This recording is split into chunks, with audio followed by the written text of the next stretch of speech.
సాహసోపేత పర్యాటక కార్యకలాపాలకు Andhra Pradesh registration, renewal మరియు ఆపరేషనల్ మార్గదర్శకాలు 2025 ప్రతిపాదనకు రాష్ట్ర మంత్రిమండలి ఆమోదం తెలిపింది. ఆంధ్రప్రదేశ్ యొక్క వైవిధ్యమైన సహజ ప్రకృతి దృశ్యం, దాని పొడవైన తీర ప్రాంతం, నదులు, బ్యాక్ వాటర్స్ మరియు వైవిధ్యమైన భూభాగాలతో సహా జలక్రీడలు, ట్రెక్కింగ్, పారాగ్లైడింగ్ మరియు రివర్ రాఫ్టింగ్ వంటి సాహస పర్యాటక కార్యకలాపాలకు అపారమైన అవకాశాలు అందిస్తుంది. ఈ అవకాశాలు నిర్మాణాత్మకంగా మరియు స్థిరమైన పద్ధతిలో ఉపయోగించుకోవడానికి ప్రభుత్వం ఈ అధికారిక మార్గదర్శకాలను రూపొందించిందని చెప్పేసి మనం చేస్తాము. ఈ గేమ్స్ అన్నిటిని కూడా డెవలప్ చేయడానికి నేషనల్ లెవెల్లో ఉన్న మంచి సంస్థల్ని, అంటే అనుభవం చక్కగా నిర్వహించగలగాలి. ఎందుకంటే రేపటి రోజున అనుభవం లేని వాళ్ళు వచ్చి దాంట్లో ఏదన్నా జరిగితే బాధపడాల్సిందే మనమే. కాబట్టి ఎక్స్పీరియన్స్, ఈ స్పోర్ట్స్లో ఎక్స్పీరియన్స్ ఉన్న సంస్థల్ని ఎంపిక చేసి వారిని మన రాష్ట్రానికి ఆహ్వానించాలనే ఆలోచన కూడా ముఖ్యమంత్రి గారు చేస్తున్నారని చెప్పేసి కూడా ఈ సందర్భంగా నేను తెలియజేస్తాను. రాష్ట్రంలో పొగాకు మార్కెట్ను స్థిరీకరించడానికి మరియు రైతుల ప్రయోజనాలను రక్షించడానికి ఏపీ మార్కెట్ మీ అందరికీ తెలిసిందే. మన దగ్గర HDBRG పొగాకు ఇప్పటికే ప్రభుత్వం దీనికి సంబంధించి ఎవరైతే ఫ్యాక్టరీస్ ఉంటాయో వాళ్ళంతా కూడా వాళ్ళతో చర్చించడం జరిగింది. ఎంత చర్చించినా కూడా ఇంకొక 20 మిలియన్లు పొగాకు మిగిలిపోయే పరిస్థితి ఉంది. మరి ఆ పొగాకుని రాష్ట్ర ప్రభుత్వమే మార్కెట్ ద్వారా కొనటానికి 240 కోట్లు 273.17 కోట్లు మంజూరు చేసేందుకు చేసిన ప్రతిపాదనని ఆమోదించడం జరిగిందని చెప్పేసి మనం చేస్తాను. ఇది ఎందుకంటే అందరికీ తెలిసిందే, ఒక సంవత్సరం ఎక్కువ ధర వస్తే రైతులు ఎక్కువగా అదే పంటను వేయటానికి కొంచెం అలవాటుగా మారిపోయిన విషయం మనకు తెలిసిందే. మరి దాని మూలంగా ఏంటంటే ఎంతైతే రిక్వైర్మెంట్ ఉంటుందో, ఎక్కువ పొగాకు మార్కెట్లో ఉన్నప్పుడు, ఏదైనా ప్రోడక్ట్ ఎక్కువగా ఉన్నప్పుడు వాటి వినియోగదారుడు దాన్ని అవకాశంగా తీసుకుని ధరలు తగ్గించే పరిస్థితి కూడా మనం చూస్తూ ఉన్నాం. అందుకనే వచ్చే సంవత్సరం ఈ 20 మిలియన్ టన్నులు ప్రభుత్వం సేకరించినా కూడా ఇది వచ్చే సంవత్సరం అవసరాలకు కూడా సరిపోతుంది. ఈ 20 మిలియన్ టన్నులు ఏదైతే ప్రభుత్వం సేకరిస్తుందో, కాబట్టి వచ్చే సంవత్సరం దీనికి పొగాకు క్రాప్ హాలిడే ఇవ్వాలని చెప్పేసి కూడా ప్రభుత్వం నిర్ణయం తీసుకుంది. ఇటీవల రైతులకి ఈ గిట్టుబాటు ధర లభ్యతలో ప్రభుత్వం అవకాశం ఉన్న చోటల్లో కూడా ఇంటర్వెన్షన్ అయ్యి మరి ఏ విధంగా రైతులకి మేలు చేస్తుందో కూడా మనందరూ చూస్తున్నాం. ఇటీవల కోకో ఏదైతే పంట ఉందో దానికి 50 రూపాయలు ప్రభుత్వమే భరించి మరి అక్కడ కోకో రైతులు నష్టపోకుండా చేసిన విధానం కానివ్వండి. అదేవిధంగా మామిడి రైతుల కోసం కవర్స్లో, ఎందుకంటే మామిడికాయల క్వాలిటీ తగ్గిపోతుంది మార్కెట్లో, ఆంధ్రప్రదేశ్ నుంచి వెళ్ళే మామిడికాయలు అక్కడ పోటీకి నిలబడలేకపోతున్నాయి. వీటన్నిటిని దృష్టిలో పెట్టుకుని క్వాలిటీ మ్యాంగోస్ కోసం కవర్స్ ఇవ్వటం కానివ్వండి, ఇవన్నీ కూడా రైతుకి అనుకూలమైన నిర్ణయాలు తీసుకోవడంలో ఈ ప్రభుత్వం ఎక్కడ కూడా వెనకబడదనే విషయం నిర్ధారించే విధంగా ఈరోజు పొగాకును కూడా కొనడానికి మరి ప్రభుత్వం ఏదైతే 273 కోట్ల రూపాయలు పెట్టి ఏదైతే ప్రతిపాదన చేసిందో మార్కెట్, దాన్ని ఆమోదించడం జరిగిందని చెప్పేసి మనం చేస్తాను. వెంటనే 100 కోట్ల రూపాయలు కూడా రిలీజ్ చేస్తారని చెప్పేసి కూడా నేను మనవి చేస్తాను. నేను రాష్ట్రంలో స్పీడ్ ఆఫ్ డూయింగ్ బిజినెస్ అమలు పరచాలనే లక్ష్యంతో రాష్ట్ర పెట్టుబడి ప్రోత్సాహక బోర్డు జూలై 2024 నుండి 7 సార్లు సమావేశమై 4.8 లక్షల ఉపాధి కల్పన సామర్థ్యంతో మొత్తం 5.2 లక్షల కోట్ల విలువైన ప్రాజెక్టులు ఇప్పటివరకు ఆమోదించబడ్డాయి. నేడు జరిగిన రాష్ట్ర మంత్రివర్గ సమావేశంలో 28,546 కోట్ల రూపాయలు గల విలువైన ప్రాజెక్టులను మరియు 30,270 ఉద్యోగాలను ఇచ్చే కార్యక్రమాలని ఆమోదించడం జరిగిందని చెప్పేసి మనం చేస్తాను. ఇందులో గార్మెంటింగ్ ప్రతిపాదనలు ఉన్నాయి. అనంతపురం జిల్లాలో ప్రతిపాదించిన ఏరోస్పేస్ అండ్ ఆటో కాంపోనెంట్ తయారీ, శ్రీ సత్యసాయి జిల్లాలో రక్షణ సంబంధిత తయారీ ప్రాజెక్టు, తిరుపతి జిల్లాలో పాల ప్రాసెసింగ్ యూనిట్ అండ్ చిత్తూరు మరియు తూర్పుగోదావరి జిల్లాలో ఆహార ప్రాసెసింగ్ యూనిట్లు, విశాఖపట్నంలో ఐటీ క్యాంపస్ తదితర ప్రాజెక్టులు ఉన్నాయి. Adani renewable energy 51 limited YSR Kadapa జిల్లాలో గండికోట పంప్డ్ స్టోరేజ్ ప్రాజెక్ట్ సామర్థ్యాన్ని 1000 మెగావాట్ల నుంచి 1800 మెగావాట్లకి పెంచాలనే రిక్వెస్ట్ పై ఏదైతే మంత్రి మండలి ప్రతిపాదన వచ్చిందో ఆ ప్రతిపాదనని ఆమోదించడం జరిగిందని చెప్పేసి నేను మనవి చేస్తాను. సత్యసాయి జిల్లా మద్దెల చెరువు వద్ద 83 మెగావాట్ల విండ్ సోలార్ హైబ్రిడ్ పవర్ ప్రాజెక్టును కేటాయించడానికి మెస్సెస్ బెర్రీ అలాయ్స్ లిమిటెడ్ చేసిన అభ్యర్థనపై ఆమోదం కోరే ప్రతిపాదనకు రాష్ట్ర మంత్రి మండలి ఆమోదం తెలిపిందని చెప్పేసి మనం చేస్తాను. వైఎస్ఆర్ కడప జిల్లా కొండాపురం మండలంలో 360 megawatt Koppolu pumped storage power ప్రాజెక్టును కేటాయించడానికి మెస్సెస్ చింతా గ్రీన్ ఎనర్జీ ప్రైవేట్ లిమిటెడ్ చేసిన అభ్యర్థనపై ఆమోదం కోరే ప్రతిపాదనకు రాష్ట్ర మంత్రి మండలి ఆమోదం తెలిపిందని చెప్పేసి మనం చేస్తాం.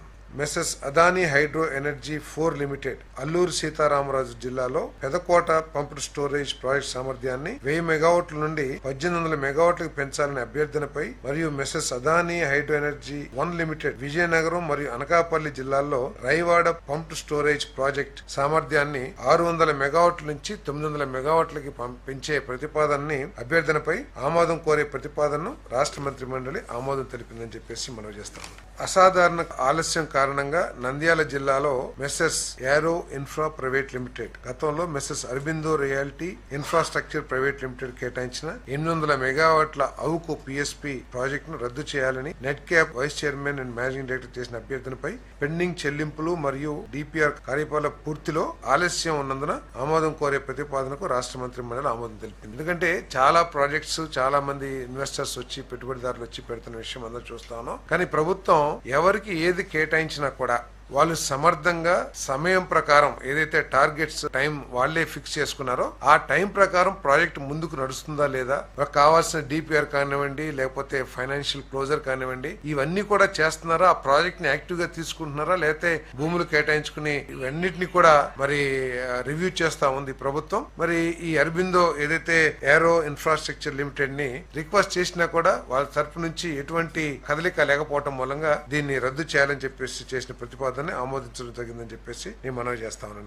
ఆంధ్రప్రదేశ్ బిల్డింగ్ రూల్స్ 2017 ని అమెండ్మెంట్ కోసం చేసిన ప్రతిపాదనను కేబినెట్ ఆమోదించడం జరిగింది. రాష్ట్రంలో నిర్మాణ రంగాన్ని పరిగెత్తించాలని భవన నిర్మాణ కార్మికుల సంక్షేమం కోసం అమెండ్మెంట్ ని తీసుకురావడం జరిగిందని చెప్పేసి మనం చేస్తా ఉన్నాను. ఈ అమెండ్మెంట్స్ ద్వారా భవన నిర్మాణంలో ఉన్న పర్మిషన్స్ పొందటంలో ఎదుర్కొంటున్న అనేక సమస్యల్ని సరళీకరించడంతో పాటు సెట్ బ్యాక్స్ కి సంబంధించి కానివ్వండి, రోడ్స్ అంటే బిల్డింగ్ కి అబెటింగ్ అంటే ప్రపోజ్డ్ ల్యాండ్ కి అబెటింగ్ రోడ్స్ విషయంలో కానివ్వండి, అండర్ డ్రైనేజ్ కి సంబంధించిన ఛార్జెస్ విషయంలో కానివ్వండి, అదేవిధంగా హైట్స్ కి సంబంధించి కానివ్వండి అనేక విధంగా రిలాక్సేషన్ కొన్ని చోట్ల ఇవ్వటం, కొన్ని చోట్ల కఠినతరం చేయటం, అదేవిధంగా ప్రతి రెసిడెన్షియల్ కాంప్లెక్స్ లో కూడా సీసీటీవీని ఏర్పాటు చేయడం గురించి వీటన్నిటి గురించి కూడా రూల్స్ ని అమెండ్ చేయడం జరిగిందని చెప్పేసి మనం చేస్తాను. ఈ అమెండ్మెంట్ తో సిఆర్డీఏ పరిధిలో కానివ్వండి రాష్ట్రంలో కానివ్వండి నిర్మాణ రంగం ఊపందుకుంటుందని చెప్పేసి మేము నమ్ముతా ఉన్నాం తప్పకుండా. ఎందుకంటే ఎవరైతే బిల్డర్స్ ఉంటారో వాళ్ళకి హ్యాజిల్ ఫ్రీ విధానాన్ని ఇవ్వాలి, ప్రభుత్వానికి నష్టం రాకోకుండా ప్రజలకి ఇబ్బందులు లేకోకుండా ఈ నిర్మాణ రంగాన్ని అభివృద్ధి చేయాలి. దీని మీద అనేక లక్షల మంది ఆధారపడి ఉన్న విషయాన్ని దృష్టిలో పెట్టుకుని ఈ అమెండ్మెంట్స్ ఇవ్వడం జరిగిందని చెప్పేసి నేను మనవి చేస్తాను. అదేవిధంగా బాల్కనీలకు సంబంధించి అనేక విషయాల్లో కూడా కొంత సరళీకృతం చేయటం కానివ్వండి, కొన్ని విషయాల్లో కొంచెం స్ట్రింజెంట్ యాక్షన్ తీసుకునే విధంగా ఈ రూల్స్ ని అమెండ్మెంట్ చేయడం జరిగిందని చెప్పేసి నేను మనవి చేస్తాను. వెన్ ప్రాజెక్ట్ అండ్ డెవలపర్స్ అని విశాఖపట్నంలో ఒక భవన నిర్మాణ సంస్థ వారి ఏదైతే కాంప్లెక్స్ నిర్మాణం చేస్తున్నారో దానికి అప్రోచ్ రోడ్ నిర్మాణంలో చిన్న ప్రభుత్వ భూమి అడ్డంగా ఉండటం మూలంగా 18 సెంట్లు 0.18775 ఏకర్స్ ప్రభుత్వాన్ని వారికి కల్వర్ట్ నిర్మాణం కోసం ఇవ్వటం జరిగిందని చెప్పేసి మనం చేస్తాను. 0.2650 ఏకర్స్ అంటే 26.5 సెంట్లు. దాని విలువ 62,93,750 రూపాయలు ధరకి వారికి ఇవ్వడం జరిగిందని చెప్పేసి మనం చేస్తాను. అదేవిధంగా తిరుపతి జిల్లా వడమాలపేట మండలం ఎస్వీపురం గ్రామంలోని సర్వే నెంబర్ 428-3లో 0.3 ఎకర్స్ మరియు 12.4 ఎకర్స్ అంటే మొత్తం 12.7 ఎకర్స్ కలుపుకుని మొత్తం 12.7 ఎకర్స్ ని tourism Andhra Pradesh tourism authority Vijayawada వారికి బదిలీ చేసేందుకు రెవెన్యూ శాఖ చేసిన ప్రతిపాదనని కేబినెట్ ఆమోదించిందని చెప్పేసి మనం చేస్తున్నాను.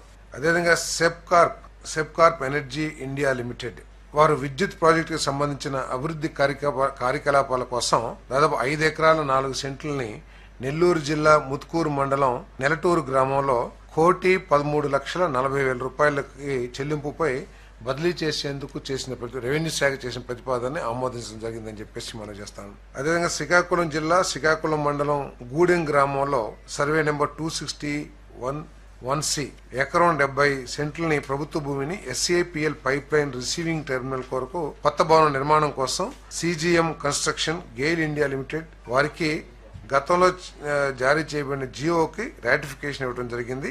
మరి మార్కెట్ విలువ 1,44,808 రూపాయలు చెల్లింపుపై బదిలీ చేసేందుకు చేసిన ప్రతిపాదనని కేబినెట్ ఆమోదించిందని చెప్పేసి మనం చేస్తాను. అదేవిధంగా గండికోట గ్రామం వద్ద ఓబరాయ్ రిసార్ట్స్ వారికి ఒక రిసార్ట్స్ నిర్మాణం కోసం 50 ఎకరాలని కేటాయించడం జరిగిందని చెప్పేసి నేను మనవి చేస్తాను. మరి చర్చకు వచ్చినప్పుడు ఈ గండికోట ప్రాంతంలో ప్రభుత్వ భూమి చాలా ఎక్కువ ఎక్స్టెంట్ ఉన్న విషయం కేబినెట్లో చర్చించడం జరిగింది. ఆ ఏరియా మొత్తాన్ని కూడా టూరిజం డెవలప్ చేసే విధంగా రిసార్ట్స్ కానివ్వండి, లేకపోతే ఇంకేదన్నా టూరిజం గేమ్స్ కానివ్వండి, అన్ని విధాలకు కూడా దాన్ని డెవలప్ చేసే విధంగా దాని మీద ప్రత్యేకమైన దృష్టి పెట్టే విధంగా చర్యలు తీసుకోవాలని చెప్పేసి కూడా ముఖ్యమంత్రి గారు ఆదేశించడం జరిగిందని చెప్పేసి మనం చేస్తాను. మరి ఈ నీటిపారుదల శాఖ ఈ విషయాలు చర్చకు వచ్చినప్పుడు ముఖ్యమంత్రి గారు ప్రత్యేకంగా పోలవరం ప్రాజెక్టు గురించి కూడా కొంత రివ్యూ చేయడం జరిగిందని చెప్పేసి మనం చేస్తాను.